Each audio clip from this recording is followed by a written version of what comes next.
So, good evening, everybody. Glad to see so many here, and people are still coming in. And this is the Earth Talk with Bill Pfeiffer, who you hopefully see on the screen with me. So, before I say hi to Bill and introduce him, sitting here, I would like to light a candle, and maybe you could just close your eyes, and while I light that candle, which I'm doing now, can you see it? Yes, you can. Hopefully, it's still a bit light. And while I light that candle and while you close your eyes, I would like us to honor the fire that burns within each of us and the waters that flow through us and around us, and to honor and be grateful to the earth, air we breathe, and to the earth from which all life has arisen. Let's also honor and be grateful to our ancestors who gave us life, who walked this planet before us, and also those who will walk on this earth after us, hoping that we leave them a place which is habitable, joyful, and sacred. And let's also honor the lands around us where we are right now at this moment in time, and all the beings that are with us, the seen ones and the unseen ones.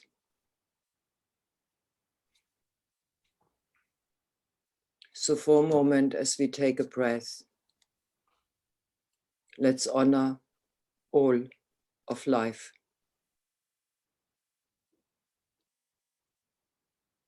Aho.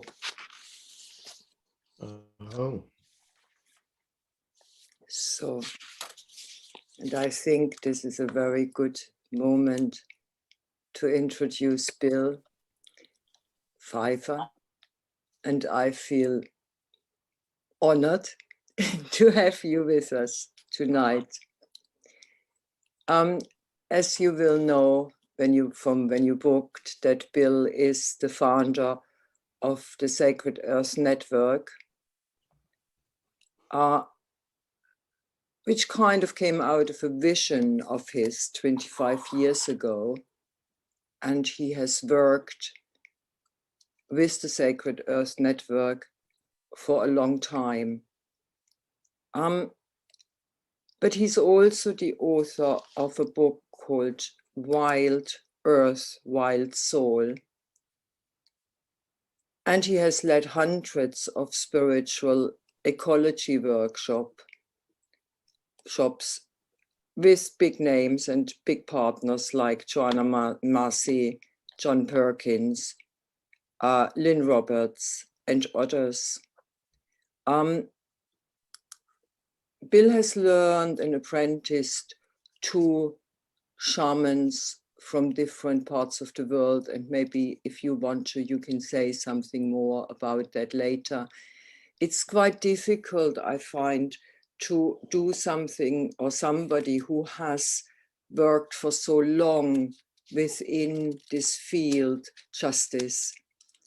So I hope that other bits and pieces will come in as we talk. And I wanted to start in a way to ask you about something. When I read your biography, I came across a few paragraphs which tell us how this actually all began. that you started traveling this path. And you described there an event in 1982. It's a long time ago, isn't it? During which you understood, and it felt to me like on a very, very deep level, that the inside and the outside are intimately connected and constantly influence each other. And in that description, you used the term synchronicity, but it feels to me that it was more than that it was kind of a moment where you actually really became aware what that larger collective essence and your role within it is all about. That it seemed to me like it was almost a peak experience, or what we would say now is our peak experiences, and suddenly becomes absolutely clear, and it never leaves you. Never, because it goes so deep. So I thought, as this laid the foundation for your journey from then onwards, maybe talk a bit about it and just see where that leads us to. sounds good. Yeah, first thing I want to say is thank you. This is a beautiful opportunity. As I said earlier to you and Jonathan, I love what your organization is doing, and I want to do my bit to help it along. As far as that question you asked me, I was born in New York City. I was living in New York at the time. I was 26 years old. I was in the process of learning how to be a better cabinet maker and woodworker. I was married, and there were also the nuclear sabers were rattling. This was during Reagan, and I can't think of the Russian premier at the time, the Soviet premier. But it was another very scary time, similar to the Cuban Missile Crisis in 1962, I believe.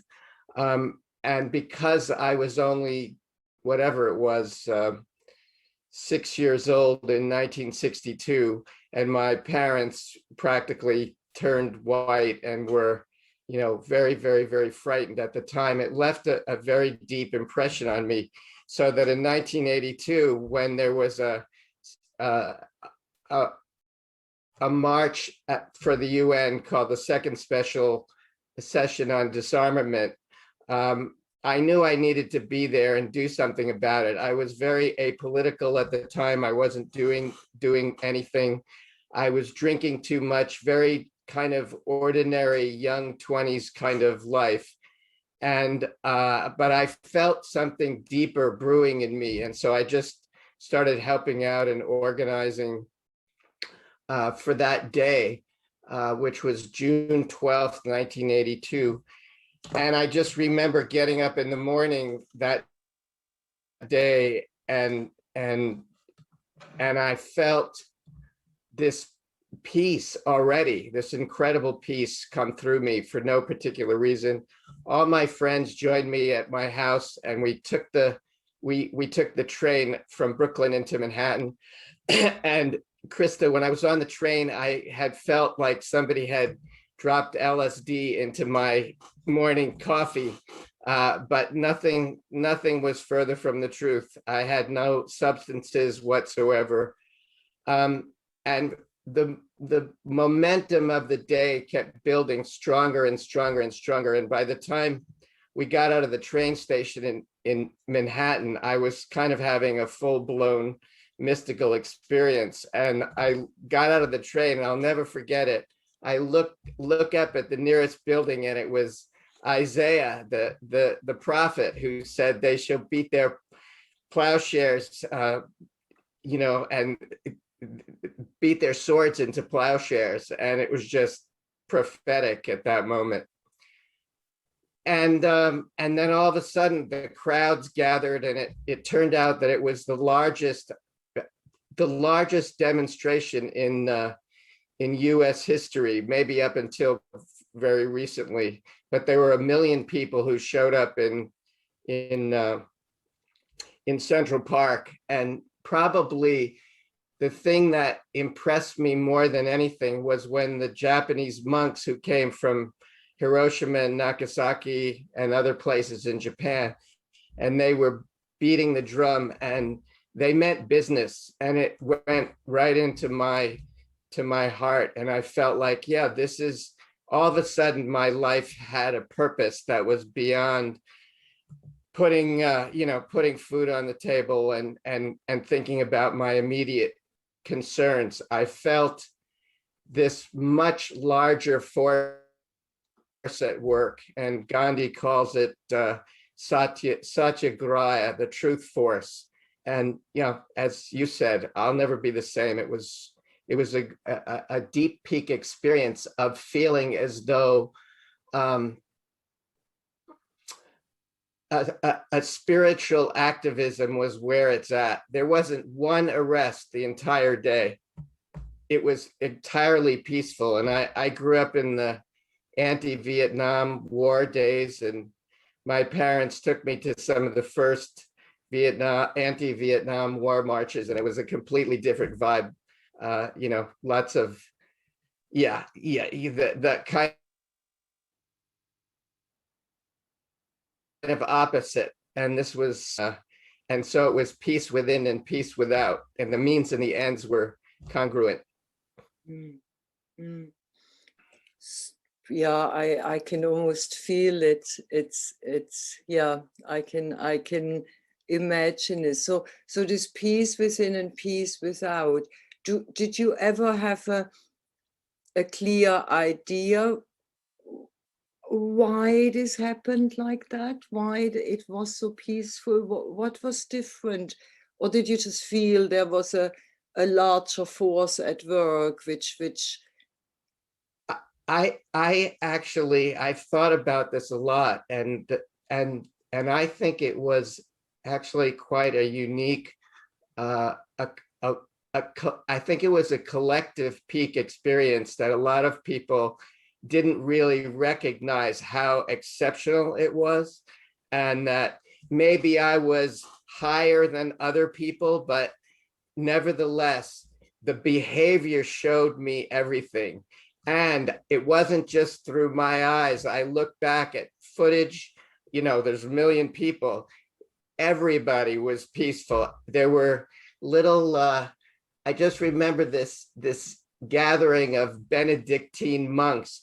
The only adjective to describe it was a spiritual peace march, that it was being led by spirit and humor. There were lots of kind of funny signs like E.T. Go Home. That was just when E.T. first came out. And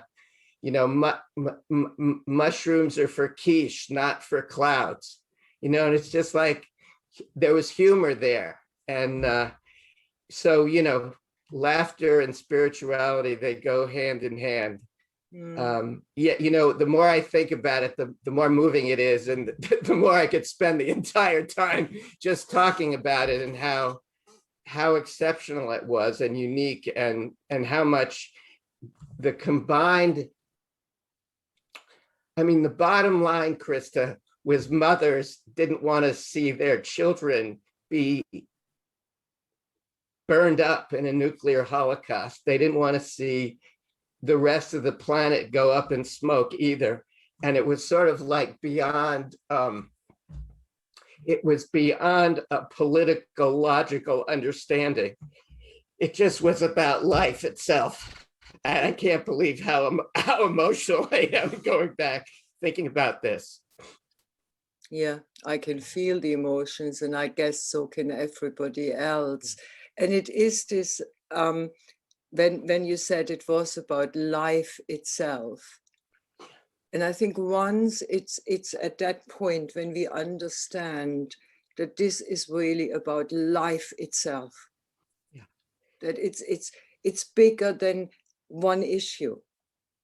And it feels to me as if we are getting to a point now as well where many people understand that, and this is not just about the ecology or about climate change or about anything else. It is about that if we do not kind of achieve a change that nourishes and is about the thriving of life itself, we are going down the wrong road. Yeah. And I feel more and more people begin to understand that the issue is about life itself, and that is a heart issue, isn't it? That comes from the heart, that is deeply felt. And as much as there can be anger and rage about what is being done, and it can be a driving force, and it can be a beneficial force because it gets us up and moving. It also, once it becomes the issue of life itself, it's very much also from the heart, because that is what it's all about. It is about life, isn't it? And yes. I wanted to kind of come on from there. Do you feel when you then started walking that path, because I know you have been very active for a long time in an ecological movement, bringing it also to Russia and other places. Was it in your heart always more about just about life on this planet, or did that develop? Well, what do you feel? Well, first thing, I want to just address the anger thing. Yeah. I'm outraged at what's going on, and I think you're right. Like I try to use my outrage as fuel. Ultimately, it's a kind of a short fuse, and I like to operate as much from my heart, but maybe through transmuting that anger and fear, I can inspire more of my, let's say, higher frequency spiritual vibration. I say that just because we're given such a narrow framework for our emotional life, and that it's really important for us to know that when we're pissed and afraid, that's a good sign. It means we're alive. We're not numb. So anyway, what was your question again? I wanted to make that point that we need the anger and the fear is good fuel. We just don't want to get stuck there. I think it's fantastic that you say that. As you know, I'm a psychologist, and one of the things I always found difficult, I saw quite a few good things in the whole New Age movement, but one of the things I always did find difficult was this idea that fear and anger are always negative. And they are not. They're just an energy. They are on this energy spectrum like every other emotion. And the more we cut our emotional self down, the more we become flat.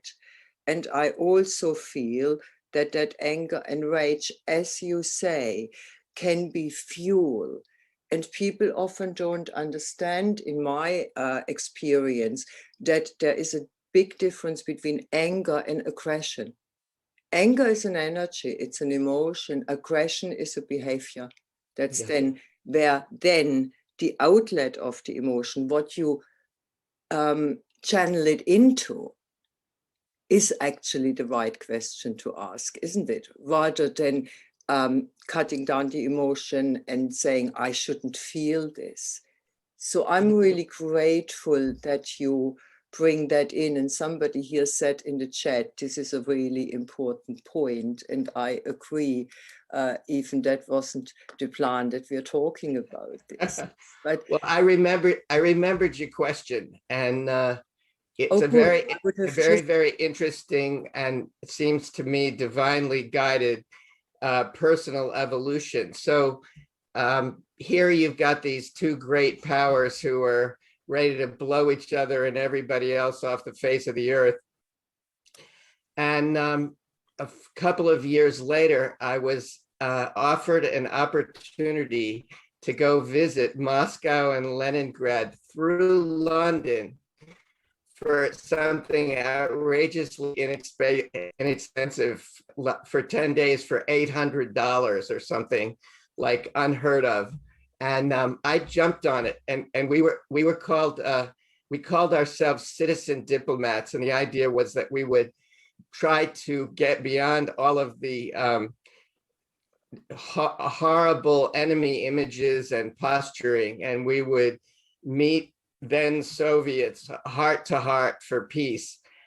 And so what is this? So then, we're getting into we're getting right into the beginning of Gorbachev, and so there's a thaw happening. And to make a very long story short, what happened amongst these emerging colleagues of Soviet and American colleagues, there were, let's say a few dozen of us on both sides who started to meet formally and informally. And what we came to the conclusion is that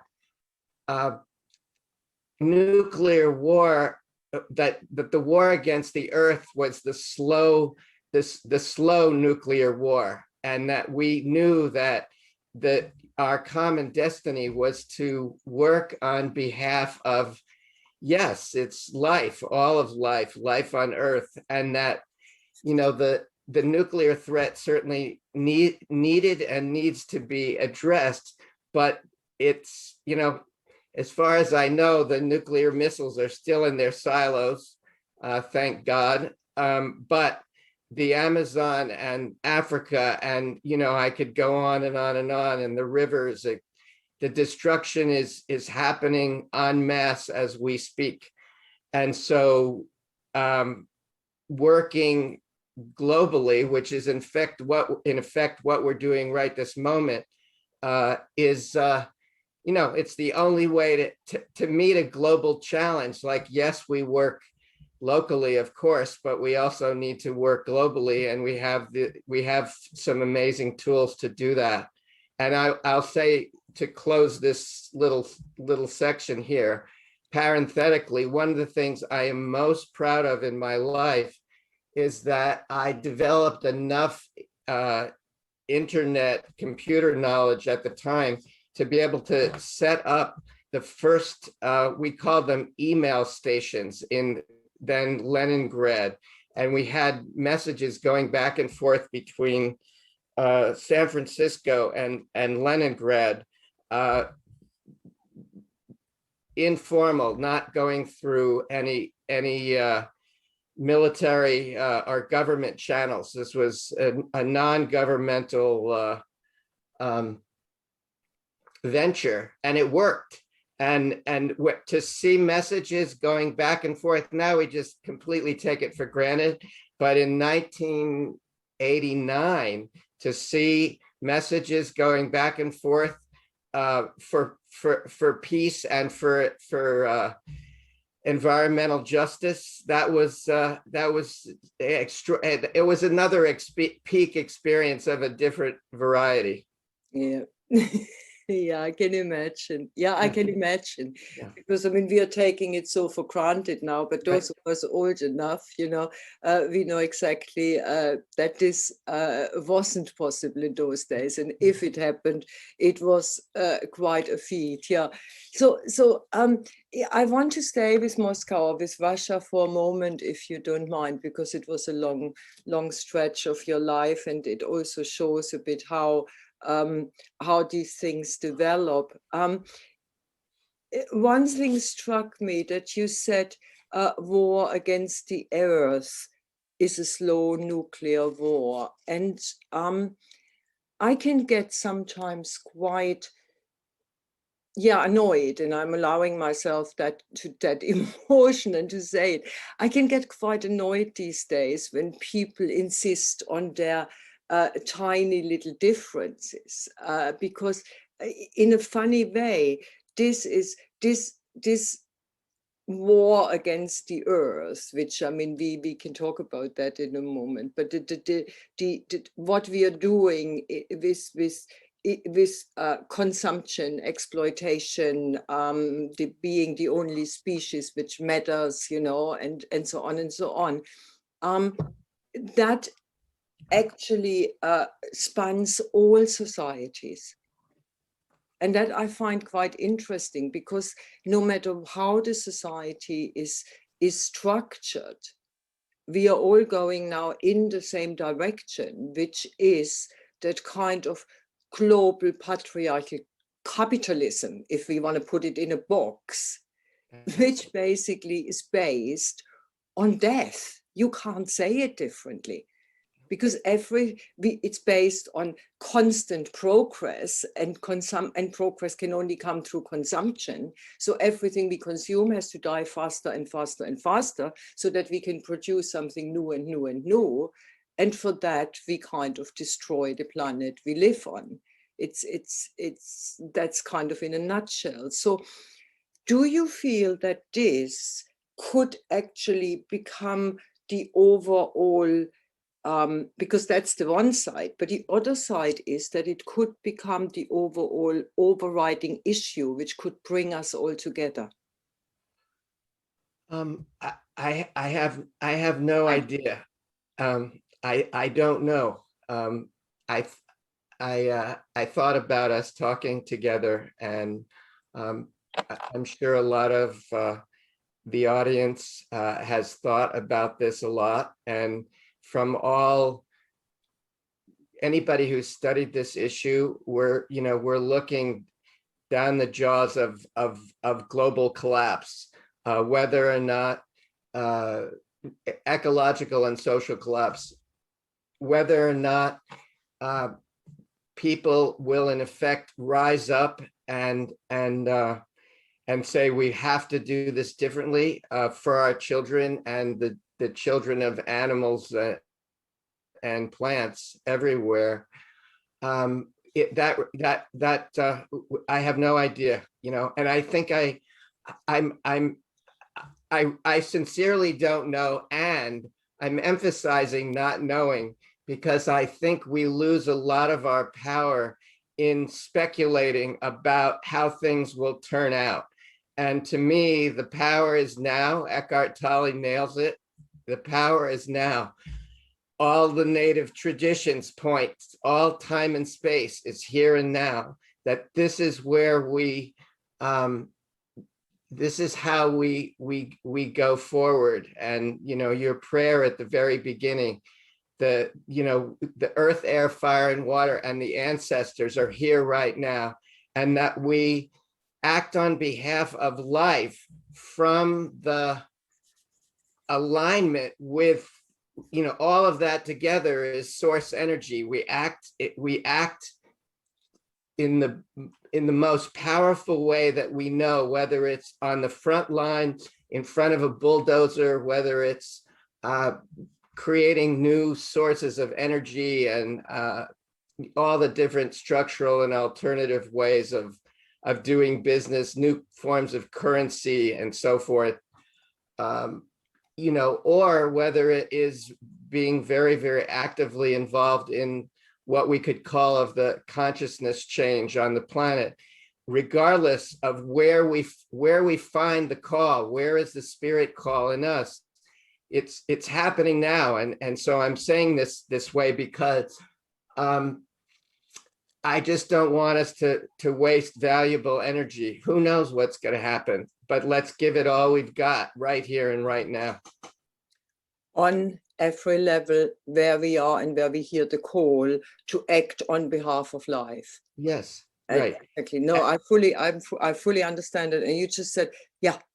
And not to try not to judge other people for how they hear the call, and that to see that diversity is strength, and that if each person is coming online with their best selves, so to speak, to the way they're being informed by earth and spirit, how it's running through them, that we need to, essentially we trust the intelligence of the universe to carry us through whatever it's going to carry us through. You know, I had a podcast about 6 months ago, and the guy said, you know, so what do you think? You know, maybe we're going to be up in the north, the polar region, you know, 500 million strong or something like that. And I said, yeah.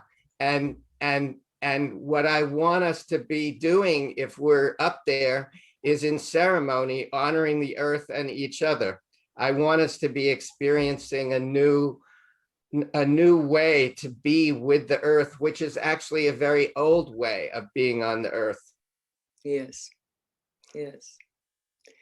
So I want to come back because I fully agree with you. Of course I do. We talked about this a few weeks ago, didn't we? This kind of hear the call right now and do where you are, what you do, what is your part in it. And we all have gifts and we all have ways which are ours. And we working in a way on behalf of life, as you say. And maybe this is the overriding thing. I felt myself saying at one point, what are all these rules and laws? The only thing I need to ask myself, in a way, with all my actions and with whatever I do, is does that support life or does it not support life? And that gives me an overall framework to kind of fit in as good as I can or act as well as I can. You talked about consciousness, and I wanted to come to that if you feel like it, because of course we are also, while we are walking this talk and while we are looking at what's going on and while we listen, I think listening is very important. I spoke to Pat McCabe not long ago, and she said, we need to listen to the earth. And I even see in many shamanic circles this, let's talk to spirit, let's talk to this, and let's talk to this entity, and let's talk to that. And we have actually almost forgotten how to listen. And Bruce Shillingsworth said something really nice, and then I come back to the consciousness expansion. He said, the earth is helping us right now because it sends us so many messages. All we need to do is to listen and become aware of them. And for me, that kind of ties in with that expansion of consciousness. We are seeing expansion of consciousness has gone to, we need to go up there. But I feel expansion of consciousness right now, we need to come down and actually listen again. Would you like to talk a bit about this consciousness and what it's about and how this fits in with activism and the inner and the outer and all of that? Just go for it. Okay. Well, there's a lot there for sure. When we were talking about kind of on behalf of life, the way I am looking at it more and more is that it's all one process. This is life on behalf of life. So we're alive as far as I know right this minute. So it's all one process. There's no separation at all. And that the more that we listen, and I say that with a capital L, the more we listen, the less we feel ourselves as separate and isolated and afraid. And so, yes, Bruce Shillingsworth, did you say? Yeah, listening is key. And we're listening to our intuition, we're listening to the plants, we're listening to the animals, we're listening, to all our relations. That's the name of the game, is to be listening to all of life in all the different ways, seen and unseen. And boy, do we grow when that happens. As soon as that started to kick in for me in the 90s when I visited Siberian shamans and just the whole different way that they operated.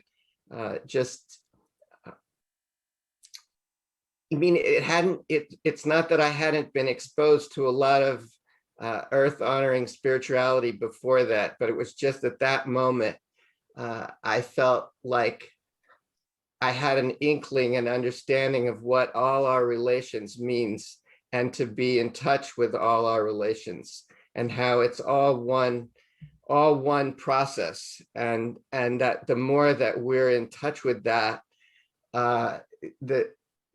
our consciousness expands. We just don't see things in the old kind of little me version of things. And you can be a little me activist too, and that tends to go against our, I think, the true goals that we aspire to, which is an inclusive life for all of us. For all beings, yeah. Yeah, for all beings. Yeah, for peace and a lack of suffering for all beings. Tell us a bit more about the shamanism in Russia. I'm curious. Yeah. Whatever comes to you, whatever you feel is important for understanding inner development and this. Well, the first thing that comes to mind, and I felt my own, that whenever I get one of these the broader questions, there's a lot of ways of going about answering it from my own experience. But when you were curious about Siberian shamanism, what happened to me was that I wanted everybody who's listened to this, who may not have been privy firsthand to a good Siberian shamanic ceremony, is that a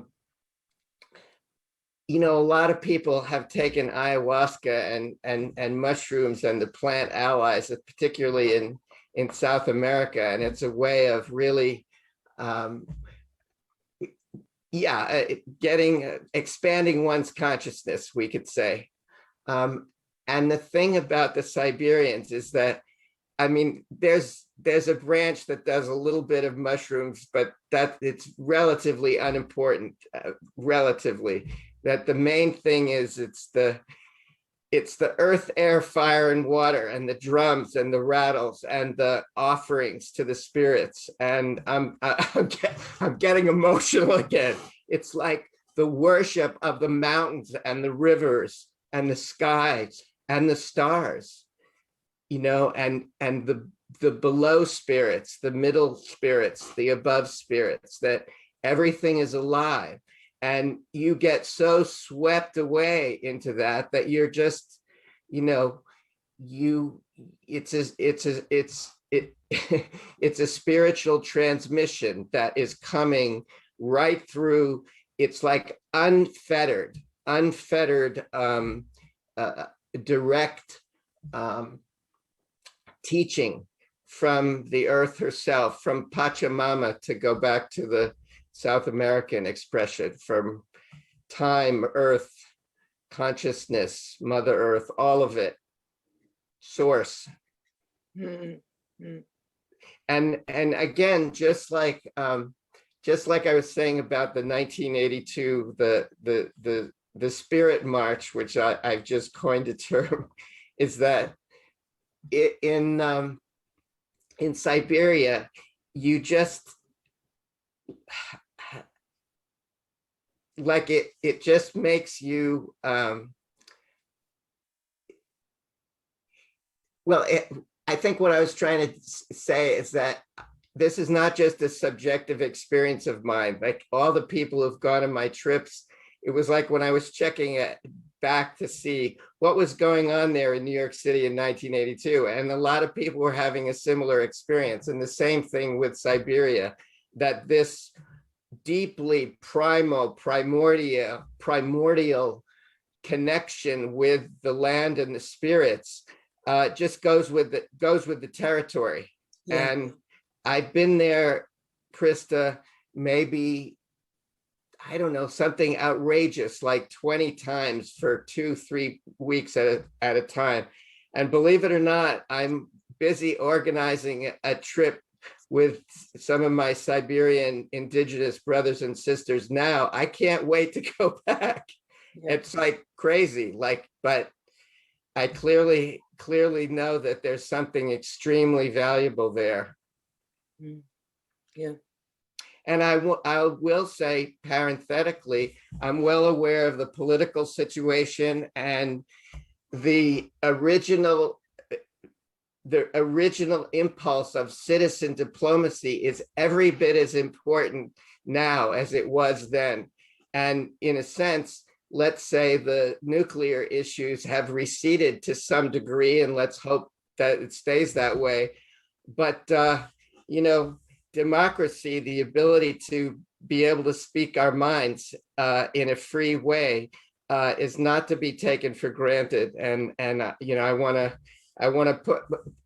to stick Lady Liberty in here for the, you know, because we could, I up until 4 years ago, I took that for granted. And so when I go to Russia, I'm well aware of still the difference in a sense of personal freedom about speaking your own truth about whatever it is. And you know, the last thing I'll say, given the theme of our conversation, is that environmental activists are you know, beaten up bad all the time over there. I wanted to come back to what you said about having been in Russia and same place, same people, and you feel that draw to go back. And I had a similar experience, not that often, much less, but I had it in Ecuador when I was up with the bird people, and I stayed there for a bit. And the way they have 3 mountains, and they climb those 3 mountains regularly, and every mountain has a certain connection, and they have been living in that place for 6 generations or even longer, and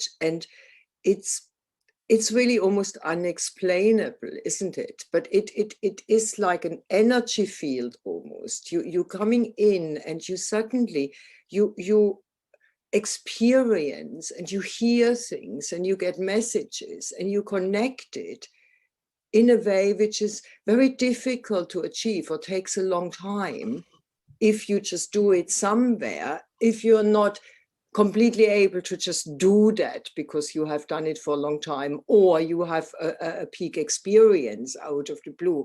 But these people, you can really feel it, how connected they are to the land, to the skies, as you said, to the earth, to the different worlds. And you're suddenly within that field, and something in you opens up much wider. I felt that yes. It is. So, but do you feel, coming back to that connection between the outer and the inner, because I really feel very strongly that once you have connected to something like this, on whatever level, on whatever way, it's very difficult to actually ignore what's going on ecologically. Yes. You almost feel like I have to do something. Absolutely. Absolutely. Yes. Yes. So this expansion of consciousness, in a way, when you said, because I know you run vision quests and you do things like this and nature work, is that, do you feel that, yeah, how shall I say that, very simply speaking, do you feel that this is one of the strands which we absolutely, all of us, or many of us, need to just experience, this connection, no matter? Yeah.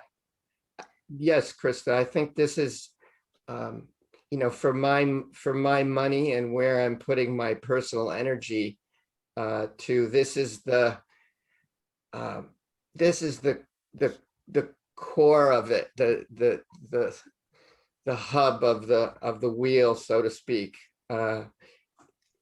We could call it dream change, that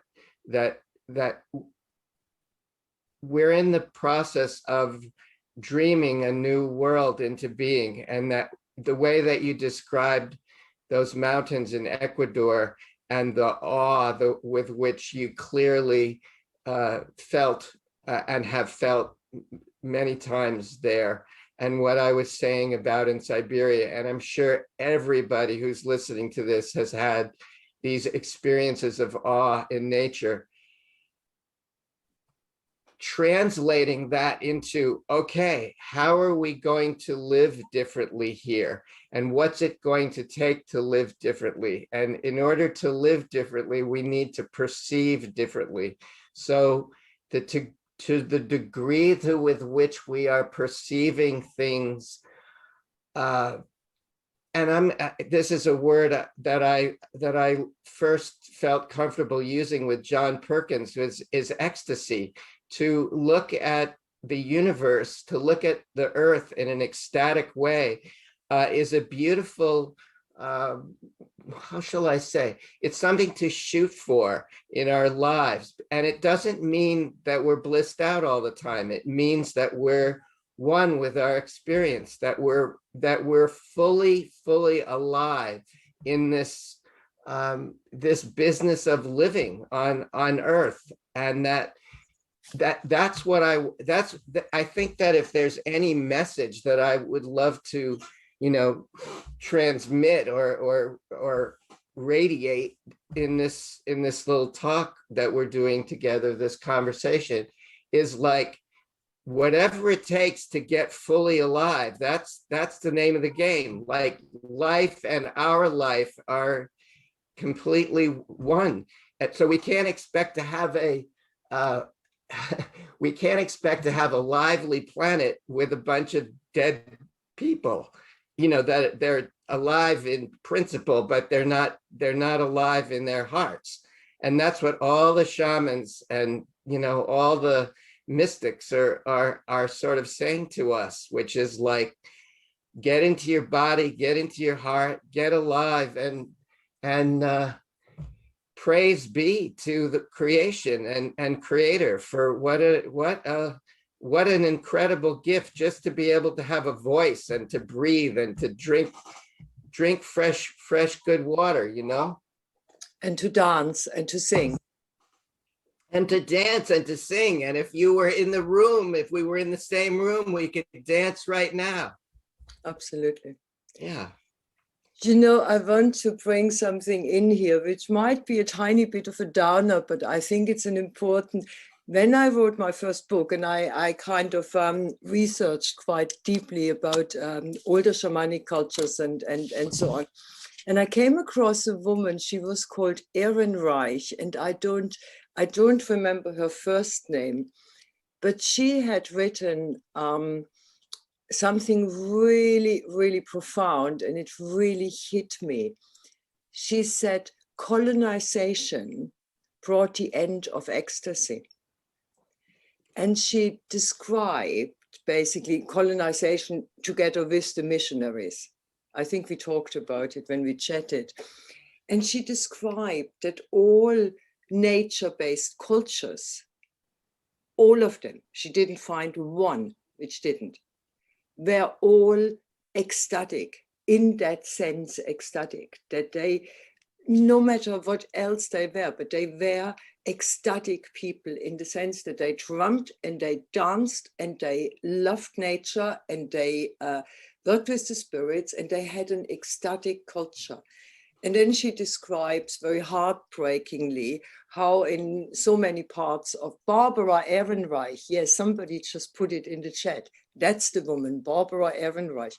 And then she described how in so many cultures, especially through, of course, the conquerors and the missionaries, this ecstasy was systematically wiped out because it was seen as devil worshipping, as being too much in the body, as being too sexualized.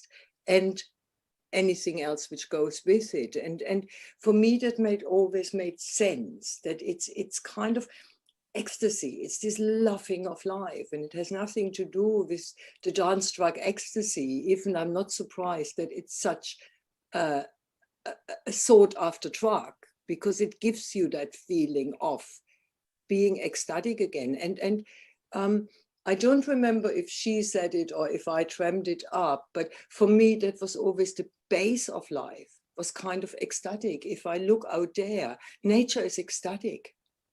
Absolutely. It's not flat.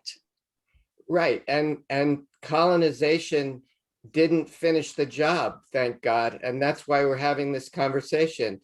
I look at you, you didn't, the ecstasy didn't get beaten out of you. And everybody who loves the earth, who understands what's going on here, is not going to let,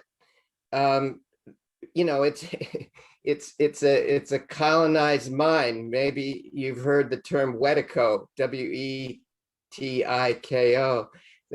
That's a good thing for people, a good word for people to look into. And that's, I mean, it's true in a sense what she said, if the way I understand it, which is like, it's been a formidable lethal force on the planet, both towards human beings and towards life.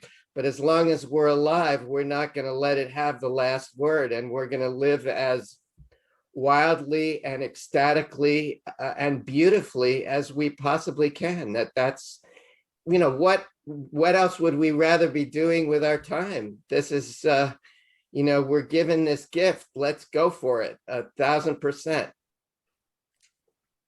This would be a very nice point to end, but I want to go a bit further back again, and then we maybe can bring that back again. Let's just live this life in as ecstatic as we can. One thing came to my mind when you said about colonization. Of course, and that lately we hear that a lot. I mean, there is a stream out there bringing that absolutely to the fore, and this is not just about Black Lives Matters, and it's not just about indigenous. It's a whole, a kind of a whole, layer, where underneath, of course, over many, many, many generations, we have built up a lot of trauma. And I know that you are interested in that. And somebody I listened to said not long ago, we need to kind of, what stops us at this moment in time to really rise, and to the level where we could rise, consciousness-wise, also in our caring for the collective and caring for ourselves and caring for everything, is actually our underlying and non-processed trauma. So that's what this person said. And having worked with trauma a lot, I would actually agree to an extent that this is really something which needs addressing. Is there anything you would like to say, just looking at that inner and outer connection again? Because we have individual as well as collective kind of trauma running. Yes, all of what you said is absolutely true, and I've certainly dealt with a tremendous amount of various kinds of difficult emotions and trauma and terror, and it's very important that we process that, and we process it in community to the best of our ability, that we show each other a lot of tender, loving care, and understanding that we're all a little bit insane from the pain. We're all a little bit kooky from that colonization. We're all a little bit nuts from patriarchy, and that we need to hold each other close and tenderly and help each other get through that awfulness so we can, in fact, rise up. So yes, trauma is active, and we just can't let it run the show. Mm, mm. Do we, I mean, one of the things I experienced is, and again, we're coming back to nature, completely away from everything else and whatever else is there to help us to process trauma. Nature, I think, is a really important part of it. If we have the chance to be out there and to embed ourselves in it. Absolutely. It's I so, think, I don't want to use the word healing, but it does something, doesn't it? It puts it all into perspective, and we're getting all these vibrations of loving us. I have used an exercise in groups sometimes, sending people out and just say, sit there and just, instead of looking at nature, be looked at and realize that life loves you, that this mother loves you, that you are part of, and it brings people to tears. And it's just this feeling of complete acceptance. Here I am in the middle of somewhere, and I'm feeling that. And this, for trauma, for example, this is very healing. yeah, absolutely. Yeah. So, you know, I think you said we're kind of running out of time here. So I want to, Yeah. I want to emphasize that we're all indigenous to land. If we go back far enough, we all have earth honoring traditions in our history, in our lineage, and that what I see is taking place, in Terence McKenna's words, is an archaic revival. And that another phrase that I've heard recently that I love is that our destiny is in our origins. And so our destiny is in our origins. So it's critical that we first and foremost support the indigenous people that are they are currently indigenous on this planet, in their lands. And we simultaneously support our indigenous soul, our indigeneity, and that we actively learn from nature wherever we are, and that we re-inhabit our landscape. That I spend a lot of time, in fact, I would say the major emphasis of my work right now is in a sense doing a comprehensive version of what you're talking about. I want us to completely bust through that sense of separation and as much trauma as possible by being together in the natural world. And you can't do it on a computer screen. We need to do it live with genuine trees and plants, and for that matter, deserts and mountains and rivers, and be centrally involved with Mother Earth, energetically and centrally involved. And again, in community with each other. I think this would be a good place to leave it and go for questions. You're happy to answer questions? My pleasure. I could talk to you all afternoon, and I know it's evening for you. So it's evening for us. Oh yeah, good afternoon. It's about what, 3 o'clock where you are? Yeah, exactly. Yeah, so we're bringing Jonathan in with questions, and also later on, maybe the whole remaining audience. But let's bring Jonathan in first, because he kept an eye on the questions while we were talking. That's and I right, leave yeah. you guys to it. Super. Can you hear me all right there? I can hear you fine. Brilliant. One of the things we said we'd do is, I mean, so thank you very much for your talk, the conversation there, for answering all of those questions, or asking all those questions from Christa. And there are questions popping into the chat throughout, and hopefully we'll get some more as we go into this Q&A. But we were going to try just to get a bit of a sense of the whole audience that we have here. I was just wondering if we could just have a second, everybody who's joining to watch, if you want to just turn your screen on for a second, and we'll all just give a little wave. I think I might just have to unspotlight us, but it gives just, we could just get a wave from the people that are asking the questions to you. And I will just remove spotlight there. Brilliant. So hello, everybody who's joining. Let's go for a wave now. Excellent. Excellent. A screen of smiles and waves. Yeah. Oh, If you go into it. So no worries if you can't join video. It's just a chance for Bill to see the faces of the people who are asking questions and the people. Yes, it's great. Because otherwise it's just seeing us through this time. So wonderful. Thanks, everybody. Thanks, everyone. I will get us back now onto the screen with just myself and Bill. So if I spotlight Bill again. Thanks, everybody, for joining in. That was just a kind of we didn't do it on the conference, and it was one of the things. It's nice for you to be able to see all of the people there. Yeah, so questions, Bill. There's really a couple of kind of key points that kind of kept on recurring through some of the things that you were sharing. And one of the things, I mean, it kind of goes to one of the things you said right at the start, talking about your experience in the spirit march, as you call it, of really feeling in that peak moment. And you talked about the importance of doing whatever it takes to feel fully alive.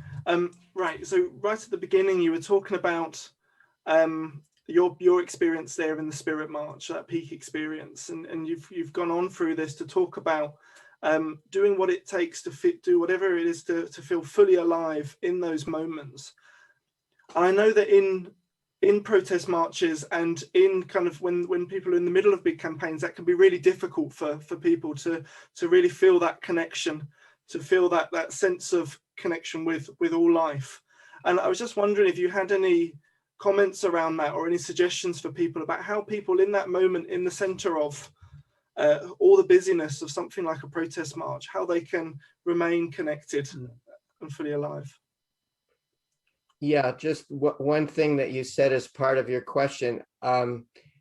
So the fully alive that I'm talking about is aspiring to be fully alive 24/7, not just on peace marches or podcasts or anything, but throughout. Yeah.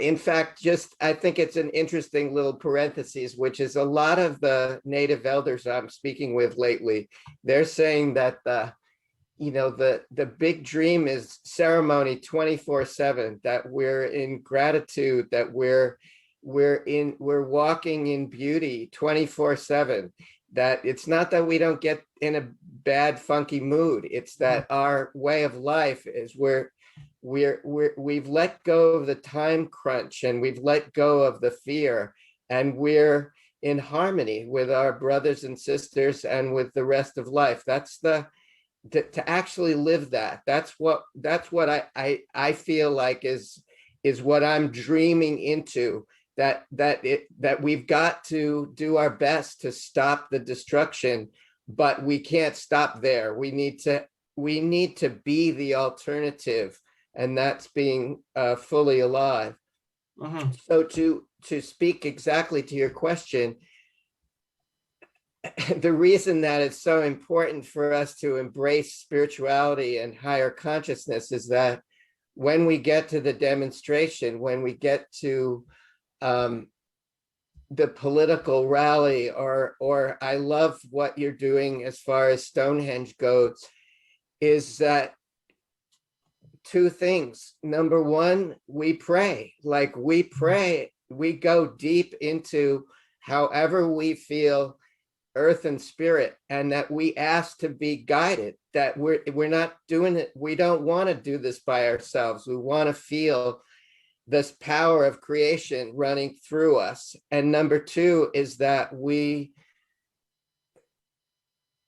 do our best to achieve a kind of group coherence and group mind with the people, our affinity groups, whoever we're working with, whoever we're demonstrating with, that we're in sync. That, like, I don't know you that well, Jonathan, but I know that if you and I go to an action, that we're going to get right down to it and be in our heart center as we look a cop right in the eye. You know, I mean, I'm just making this up, but I know that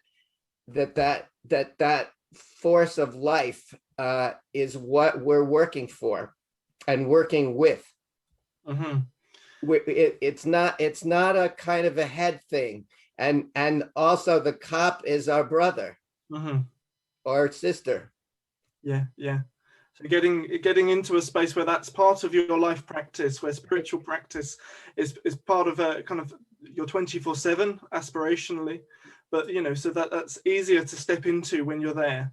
That inner work carries on all the time, so that when you're there in the outer activism, gotcha.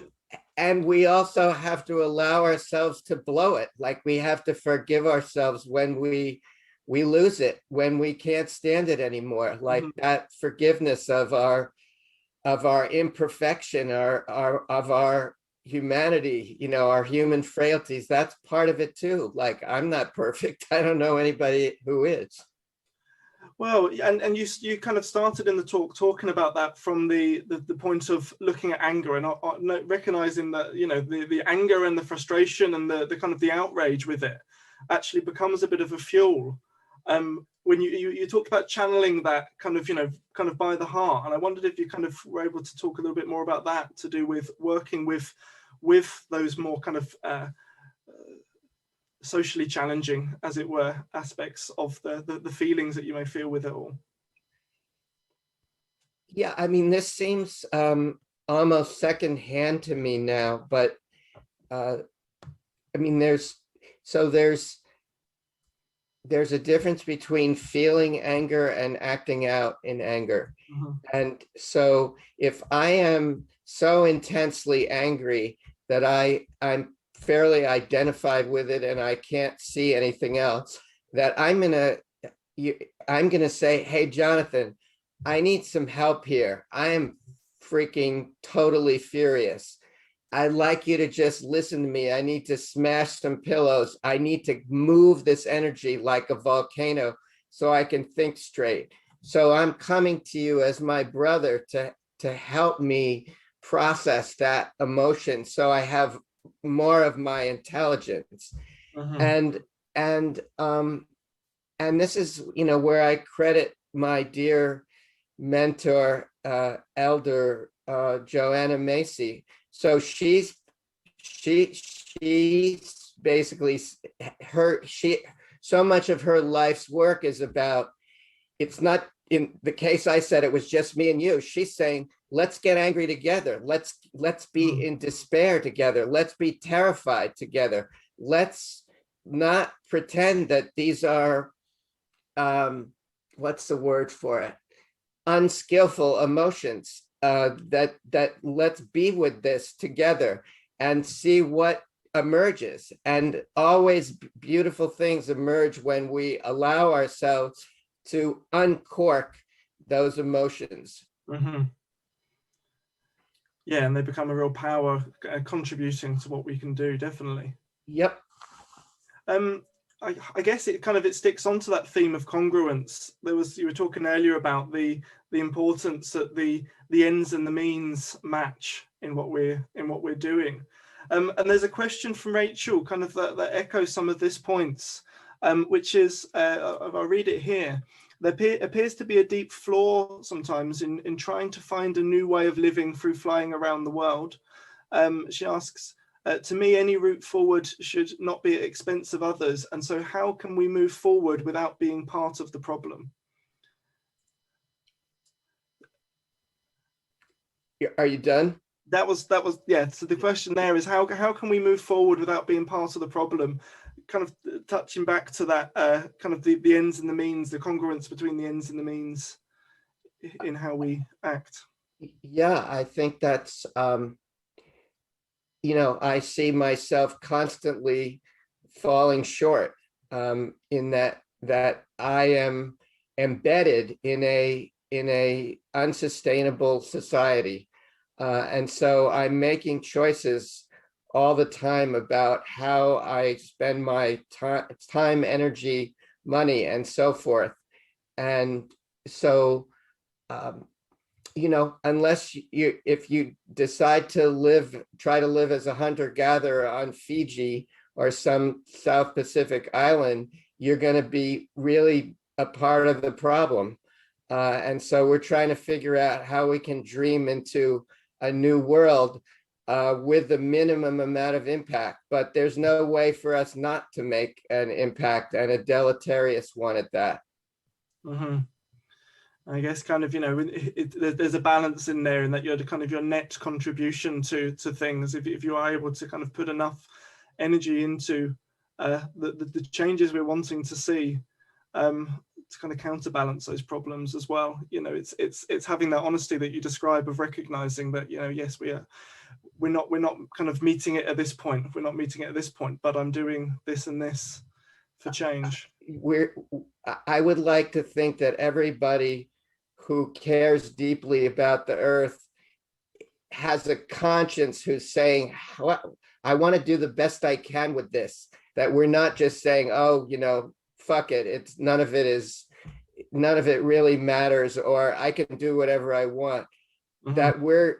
That everybody, I'm sure, who is a part of this conversation is thinking about that all the time. Mm-hmm. No, absolutely. Thank you. And it's a great question, because it comes down to personal responsibility. No, absolutely. Fantastic. The other kind of point that you kind of got to towards the end was that point of our indigeneity, kind of that we're all indigenous to land and to earth, honouring traditions, and our destiny being in our origins. And there was a question here from Marie, which was to do with, to what extent kind of have you connected within your own indigenous earth honouring ancestors and ancestral practices, and how does that connection kind of feed into things now? I love that question. Because in a sense, being an immigrant to America in the not so distant past, I have a Jewish mom and a German Catholic dad who met as left-wingers in New York City, 70 years ago or something like that. And I was somewhat, the more I got in touch politically with the indigenous movement, I was kind of ashamed, and I guess what I'm saying is, like, I didn't take pride in my ancestry. And now, after digging deep, both in the Jewish tradition and in the German tradition, when you go back far enough, there is power, intelligence, and beauty, and earth honoring amazingness in both of those traditions, and nothing to be ashamed of, and that everybody can do that. Mm-hmm. Regardless of their ethnicity or their blood. And the native elders that I really respect, they're all saying it's red blood is what's, we all got red blood running through our veins, and that's the bottom line. No, fantastic. Thank you for that. Yeah. A question here from Eden, and it may touch on kind of one of the bits that you were talking about in terms of the working with anger and working with those other emotions. But on this point of kind of being in connection, how do we face the destruction of nature? And some of the people that we've been kind of working with here in the UK have been people who have been living in protection camps, and say, for example, seeing forests cut down around them. It's awful. Seeing trees that they've been protecting and living up of for weeks, seeing them being destroyed. Eden asks, how do we face the destruction of nature and continue to keep our hearts open? We can't do it alone, and it's going to be, our hearts get broken, and then they get broken open, and then they get broken again, and they get broken open. And it's kind of a very difficult, bittersweet part of being a fully alive or an alive human being who cares. You know, I come from Brooklyn, we would say it, who gives a shit, you know, who really gives a shit about life. We're gonna cry a lot. And that's how we keep our heart open, is crying a lot. So I'm with you, sister. I hear you loud and clear. Thank you for being on the front line. I'm not sure if Eden herself is, but you know, Yeah, well, that question came to mind there, with particularly with the people that we've as a group have been speaking with recently and hearing from recently. You know, Jonathan, if I may insert something, which is, you know, this is primarily a talk about the oneness of inner and outer activism. And so what I would really love to see is our community get so strong that we have what you'd call reinforcements, so that we don't have the same people on the front lines all the time, that we're recycling out of a sense of shared commitment. Who's going to be who's going to be up front, who's going to take sometimes physical punishment, to who's going to get arrested. So I say this because if we can get strong enough as a community, we don't have a few people on the front lines all the time being resentful of everybody else who's not on the front lines. Gotcha. And just share there from Eden, she is there on the front line and sends her love from Bluebell Woods Protection Camp. And thanks for your answer on that one there. It is about kind of how you talk about the kind of the whole community support around this. And yeah, you know, and that's where the trauma work and the Joanna and the despair and empowerment work, it dovetails with it, that we're one movement together. And so could you say a little bit more about how that works then? I mean, you know, what you're talking about in that sense is sort of the grief of the loss of all of of facing the kind of the destruction there. But you know, how that works together on the inner level related to what people are experiencing on those front lines. Yeah, well, I mean, I think Christa was speaking to that. If I understand your question correctly, just that it's not just about the action and stopping X, Y, and Z. It is making a decision that we will be incredibly mutually supportive with our brothers and sisters through the most difficult times, which will translate into taking the time in groups, or like I was play acting before with you, one-to-one, where we would be holding each other in our pain, holding each other in our fear, like not pretending that this is just some sort of, we shouldn't be feeling this stuff. Let's go out there and stop this thing right away. That it's this loving each other in community and getting stronger and stronger is just as much a part, if not more important, than actually stopping the cutting down of those trees. That they're, well, I'd say equally as important. And kind of that community support on the inner as well as supporting what's going on in the outer. Exactly. Yeah. Absolutely. Yeah. Yeah.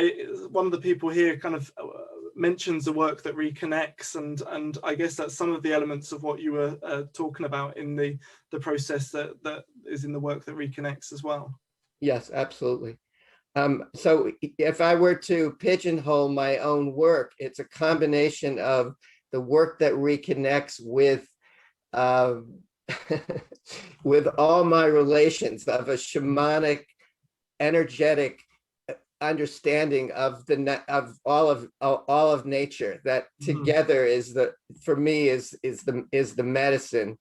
that to do that in community, there's nothing like it. I've never, we talked about some of my peak experiences before, and it's like, to me, the Wild Earth intensives that me and some of my buddies have co-designed, that's the best work I know of for getting into this sort of state of mind that you're saying, like, how do we go about this? Brilliant. So would you tell us a bit more about what the intensives are that you do, and that work that you do?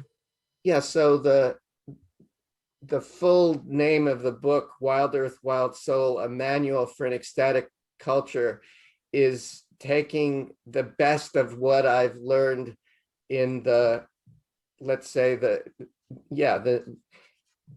indigenous movement, indigenous culture, indigenous traditions, as well as the human potential movement in the West, and putting that together in a 10-day event. And of course it could be longer, but in the time crunch that we have, it seems like nobody can take more than that off, to be together and to